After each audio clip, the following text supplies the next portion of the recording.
శ్రీమన్నారాయణ. జై శ్రీమన్నారాయణ. జై జై శ్రీమన్నారాయణ.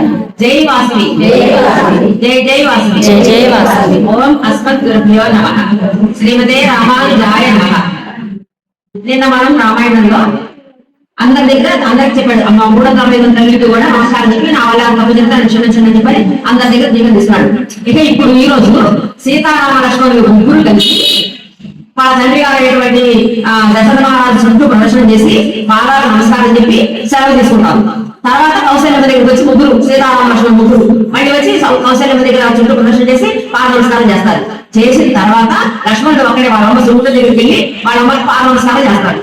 పాద నమస్కారం చేస్తే పాప ఆమె దుఃఖంతో ఏడుచుకుంటూ ఆ కొడుకుని మాట్లాడుతున్న కొడుకుని లేపి తలకాయ ఎత్తి పైకి తీసి, ఆయన నిన్ను అడవులకు వెళ్ళడం కోసమే కన్నానయ్యా, నేను వెళ్ళిన అడవులకి నేను ఉండే కొన్నా, నేను మీ అన్న సేవ అంటే నీకు ఎంతో ఇష్టం, మీ అన్న సేవ చేయడం చాలా మంచిది, ఆయన ధర్మాత్ముడు దేవుడు లాంటి మన రాజులకు ఎప్పుడైనా సరే అన్నకి సేవ చేయడమే మన రాజులకి తమ్ముళ్ళకి చేయాల్సిన ఇది.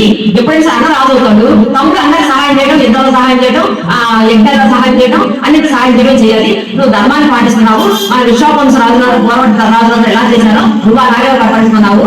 కాబట్టి మీ నాన్నగారిని ఎంత మంచి చూసుకుంటావో అంత మంచి మీ నాన్నగారు రాముడిని మీ అన్నని అంత బాగా చూసుకో. రాముడిని ఏడు లేకుండా ఆయన అడవిలో ఉన్నా సరే, అయోధ్యలో ఉన్నా సరే, ఎలాంటి పరిస్థితిలో ఉన్నా సరే నీకు ఆయన సేవ చేయడం నీకు అప్పయ్యం. నేను నీ కనుక కూడా అందుకోసమే నేను కన్నా, నేను అలాగే ఉన్న ఆయన జాగ్రత్త కూడా ఆయన దీపం వదిలేసింది వాళ్ళ అమ్మ. ఇచ్చిన తర్వాత అప్పుడే సుమంతుడు వచ్చి రాజకుమార రథం రండి అంటే చెప్పాడు. సరే ముగ్గురు బయటకు వచ్చారు, సీతారామ లక్ష్మణ ముగ్గురు బయటకు వచ్చారు. బయటకు వచ్చి ఎంతో అందంగా చక్కని చుక్క అయినటువంటి సీతమ్మ వారు ముందు రథం. తర్వాత సూర్యుడిలాగా వెళ్ళిపోయే రామచంద్రుడు శ్రీరామచంద్రుడు ఆయన వారు ఎక్కాడు. తర్వాత లక్ష్మణుడు ఎక్కాడు. ముగ్గురు ఎక్కిన తర్వాత సీతమ్మకి 14 సంవత్సరాలు సరిపడి ఇచ్చారు కదా నా బట్టలు అవన్నీ కూడా, మరి ఆ సామాన్ అంతా రథాలు పెట్టాలి. పెట్టిన తర్వాత వీళ్ళ జల్లు బాణాలు, వీళ్ళ కవచాలు అవన్నీ కూడా రథాలు పెట్టాలి. ఇక రథం బయలుదేరదన్నమాట. ఇక జనమంతా కూడా గురువుల నుంచి పల్లెటూరు నుంచి పట్టణాల నుంచి అందరూ వచ్చారు రాముడు పట్టాభిషేకం అని. వాళ్ళందరూ ఇక్కడే ఉన్నారు. ఆ రోజు జరిగింది అంతా వాళ్ళందరూ ఇక్కడే ఉన్నారు. అందరికీ ఎంత దుఃఖిస్తారని నాకు దుఃఖిస్తారు. అందరూ రామ రామ రామ రామ ఏడుస్తున్నారు. కొంతమంది కూర్చుపడుతున్నారు, కొంతమంది ఏడుస్తున్నారు, కొంతమంది ఇప్పుడు ఆవులు గుర్రాలు ఏనుగులు కూడా ఏడుస్తున్నాయంట. రాముడు వెళ్ళిపోతున్నాడు ఏడుస్తున్నాయంట. గుర్రాలు ఏనుగులు కాసి బయచిన తర్వాత వాటికి కోపం బాగా వచ్చేసేసి అటు ఇటు మొదలు పెడతాడు. గుర్రాలు సగిలించుకుంటూ ఏనుగులు అటు ఇటు పొరుగు పెడతాడు. ఏడుచుకుంటూ పొరుగు పెడతాడు. పొరుగు పెడితే వాటి కావాలకి నలుగురికి గంటలు పెడతారు కదా, అవి పొరుగు పెడితే ఆ గంటలు దమలా మోగుతుంది. వీళ్ళ ఏడుగులు గంటల మోదలు అయోధ్య అంతా ఎట్లా ఉందంటే స్వాత సముద్రంలా ఉందన్నమాట. అంత ఎక్కడి నుంచి ఏడుపులు ఏడుపు ఏడుపు ఏడుపు ఎక్కడి నుంచి అలా అయిందంటే రాముడు రథం బయలుదేరింది. బయలుదేరి రాముడు వెళ్ళిపోతా ఉంటే చిన్నోళ్ళు పెద్దోళ్ళు ముసలోళ్ళు ముసకోళ్ళు వయసు చిన్న ఏమి అందరూ రథంలో పోతా ఉన్నారు. ఏడుచుకుంటూ రామ రామ రామ అనుకుంటూ పోతారు.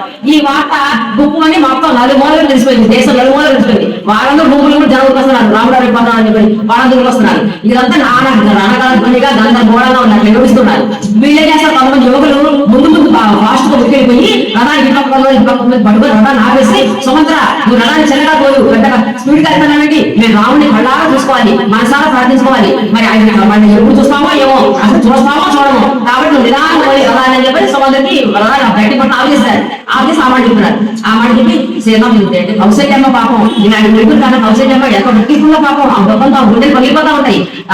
మన దశరథుడు కొడుకంటే ఎంత ప్రాణమో ఆయనకి, ఆయన ఎంత ఉప్పిస్తున్నాడో, ఆయన ప్రాణాలు పోయేటట్టు ఉన్నాయి అని చెప్పి అనుకుంటూ ఏడుస్తున్నాడు. ఆ మాట అనుకుంటూ ఏడుస్తున్నాడు. సీతమ్మ తల్లి నువ్వు చాలా అదృష్టవంతురాలమ్మా, రాముడితో పాటు అనుసరించి అడుగులు వెళ్తానమ్మా, నువ్వు చాలా అదృష్టవంతురాలమ్మా అని చెప్పి సీతమ్మ తల్లి లక్ష్మణ బాబు నువ్వు ఎంతో మంచి పని చేస్తున్నావయ్యా, ఈ రాజవంశానికి మచ్చ లేకుండా వందే వస్తున్నావు, నువ్వు మీ అన్నకి సేవ చేయడానికి నువ్వు అడుగులు వెళ్తున్నావు అంటే సామాన్య విషయం కాదయ్యా, నీకు అదే యజ్ఞం చేసిన ఫలితం, అదే యాగం చేసిన ఫలితం, అదే పుణ్యమయ్యా లక్ష్మణ అని చెప్పి లక్ష్మణ అనుకుంటూ ఇక మీకు అయోగిస్తా ఉంటారు. అక్కడ బయటికి ఇట్లా లోపల ఏంటి దశరథ మహారాజు వెళ్ళిపోయాడు కదా, రాముడు వెళ్ళిపోయాడని చెప్పి నేను ఇక్కడ ఉన్నానని చెప్పి మా రాముడు దేవాన్ని గుండెలు బాగుంటూ రామ రామ రామ అనుకుంటూ ఆయన నడవలేకపోతున్నాడు. పడతాలు వేస్తా ఊరికొస్తా ఉన్నాడు. దశరథుడు వస్తా ఉంటే పక్కన ఈ రాళ్ళు అంతపురంలో ఉంటారు కదా దాసులు, వాళ్ళు అందరూ వాళ్ళు ఏడుచుకుంటూ వాళ్ళు వస్తున్నారు. వాళ్ళు ఆ రోడ్డు మీద ఉడుతున్నాడు దశరథుడు. వాళ్ళ కొడుకు వెళ్ళిపోతుంది రథం అని చెప్పి ఆయన కొడుకు వెళ్ళిపోవాలి ఆరాటంగా ఉడుతా ఉన్నాడు. ఆయన ఏమవుతాడు కింద పడుతున్నాడు లేస్తున్నాడు. ఇదంతా చూసాడు రాముడు. వెనక్కి అమ్మ ఏంటి ఆయన ఎలా ఉన్నాడు దశరథ మహారాజు, ఆ రేట్లంతా కింద కుళ్ళాడు, మూర్చించిపోయింది, ఇంకా ఏడ్చాడు, అన్న పిల్లలకు సాంకేతం చేయలేదు.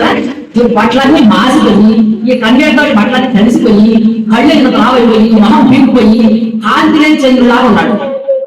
అలాంటి దశలో ఉన్న మా నాన్న చూసి ఆయనకి కడుపు తొలిగిపోయింది రాముడు. తర్వాత కలుగులు, ఆ కలుగులు ఎలాంటి వాళ్ళు ఎప్పుడైనా రోడ్డు మీద వచ్చి నడిచారు వాళ్ళు రాణులు, వాళ్ళు మహారాణులు, ఎప్పుడు రోడ్డు మీద వచ్చి నడుచుడు కాదు.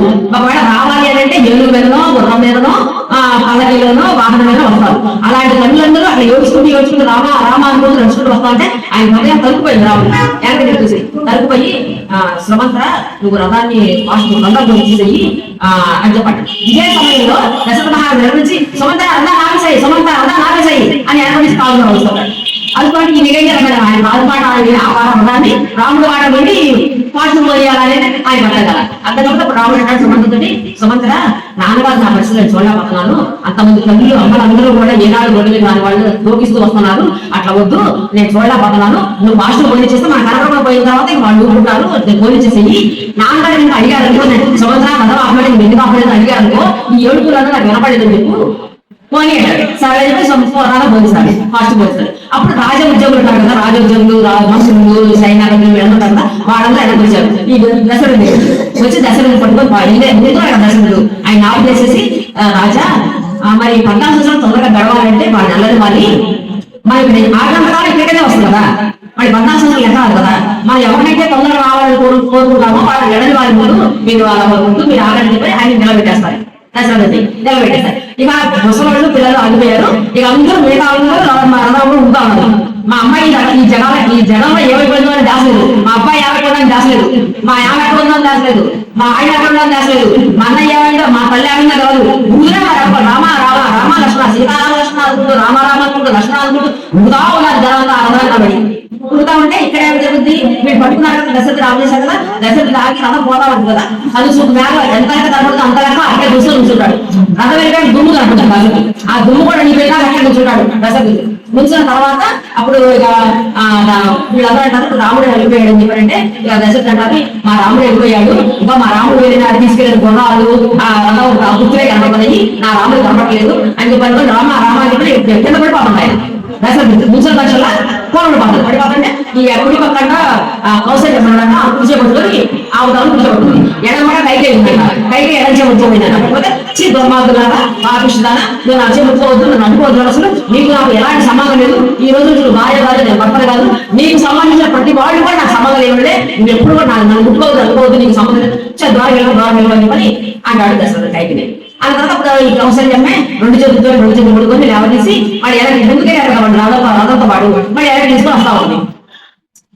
ఇంట్లో వెళ్తా రాబడి వెళ్తాను, రాబడి వెళ్ళిన తర్వాత ఈ రాబడి వెళ్తే మీద రాములందరూ కూడా మిగతా అందరూ రాములు ఉన్నారు కదా, ఆ రాములందరూ కూడా ఎంత అజానుబాబుడైనా ఆ దేవుడికి సమానమైన రాముడా అడవులకు వెళ్ళేది, ప్రజలందరినీ ఎంత మంచిగా చూసుకుంటాడు, ప్రజలందరికీ ఎంత ఇష్టమో అలాంటి ఇష్టం రాముడా అడవులకు వెళ్ళేది, ఆయన పన్నుని ఎంత తల్లిని ఎంత బాగా చూసుకుంటాడో మాతల్ని కూడా అంత బాగా చూసుకుంటాడు, అలాంటి రాముడు అడవులకు వెళ్ళేది అని చెప్పి వాడు గొడుగులు ఎడుతున్నారు. వాళ్ళు ఏడుచుకుని దశరథుని తింటున్నారు, ఈ కైక మాటలు ఎందుకు వినాలి ఎందుకు చేయాలి అంటే తిట్టుకుంటూ ఇలాంటి రాముడు అలాంటి రాముడు ఊరుకుంటూ వాళ్ళు ఏడుస్తూ ఉన్నారు జనం అంతా కూడా. వాళ్ళు ఇక రాముడు వెళ్ళిపోయిన తర్వాత ఆ కబురు వచ్చింది ఏమని, రాముడి రథం అయోధ్య దాటి వెళ్ళిపోయింది, అయోధ్య నగరం దాటి పులివారిలో వెళ్ళిపోయింది అని కబురు వచ్చింది. ఇక ఆ మాట వినగానే 2 ఎరుకుల తొక్కలు ఇక లోపలికి వెళ్తుంటే చూస్తారు దశరథుడు. ఇక అక్కడ ఆ ఊళ్ళో దేవాలయం కనిపించిందట, దుకాణాలు బంద్ చేస్తున్నాయట, మరి ఆవులు మేత వేయట్లేదంట, దూడలకు పాలు పడలేదట, ఏనుగులు మేత వేయలేదట, గుర్రాలు మేత వేయలేదట, అసలు ఇంట్లో పొయ్యే వేసేదట. ఇక ఆ ఊరంతా పొద్దు వేయటుంది. ఇక చంద్రుడు అయితే వెన్నెల కూడా కాలిపోతున్నట్టుందట, చంద్రుడు వెన్నెల కాలిపోతున్నట్టుందట. అక్కడ ఇక అసలు అంతా కూడా ఎలా ఉందంటే స్వాగ సముద్రం ఎట్లా ఉందో ఏమి లేకుండా పాల్పడిపోయిన ఊరు ఎలా ఉందో అక్కడ ముసలి మొదట చిన్నపిల్లలు తప్ప ఊళ్ళో జనమే నమ్మలేదు. అది చూసి దశరథుడు ఇంకా ఏడుపడింది. ఆ తర్వాత ఇక వెళ్ళిన తర్వాత ఇక అంటాడు కదా దశరథుడు అదండి నేను మా రాముడు అడుగుదాడి ఊరు దాన్ని బయట చెప్తే నా రాముడు ఈ రోజు నాకు ఎక్కడుకుంటాడు, ఇక్కడ ఉంటే కనుక నా రాముడు చక్కగా సుగంధ ద్రవ్యమైన గంధాలు తెలుసుకొని పరిచారకులు చామరాలు చూసుకుంటే గజ్జగా నల్ల మీద మంచి మెత్త తలగాడ వేసుకొని పడుకునే నా రాముడు ఈ రోజు రాత్రి ఆ చెట్ల కింద ఒంటి కింద దుమ్ము కొట్టుకుపోయి తల కింద ఎత్తి కింద ఒక కరపలో లేదా బాగా పడిపోవాలి, అలాంటి పరిస్థితి నా రాముడికి అని ఇంకా దుఃఖిస్తా ఉంటాడు దశరథుడు. దుఃఖించిన తర్వాత దశరథుడు అంటాడు కదా నేను కైకపోవడం ఉండలేను, ఇక్కడ ఉంటే మనసు అంటారు, నన్ను రాముడు తల్లిన కౌశల్య భవనానికి తీసుకెళ్ళండి అని చెప్పాడు. సరే తీసుకెళ్లి కౌశల్య భవనానికి తీసుకెళ్తాను. ఆయన ఆ భవనంలో పడుకు పెట్టడం మంచం మీద మారిపోతాడు. దశరథుడు మంచం పడుకుంటాడు. ఇక పడుకొని ఇక శోకిస్తా ఉంటాడు, ఊరుతా ఉంటాడు. ఇక ఆ రాత్రి అయిపోయింది కదా, ఆ రాత్రి రాత్రిలో గడుపుతాడు. రాత్రి ఇక రాత్రి అందరు జనానికి. అయితే ఒక అర్ధరేఖ వేసి దశరథుడు కౌశల్య ఎక్కడున్నావు, నాకేమో కళ్ళు కనిపించట్లేదు, నాకేమిటో అయిపోతుంది, నా కళ్ళు నా శరీరం మొత్తం రాముడికి తిరిగిపోయింది, నువ్వు ఎక్కడున్నావు నా చేపట్టుకో నాకు కనపడలేదు అంటాడు. ఇక ఆమె దుఃఖించుకుంటూ వచ్చి మంచం మీద కూర్చొని ఆయన చేయబట్టుకొని ఇవే విషయం ఉంటుంది మీద రేపిస్తున్నాం.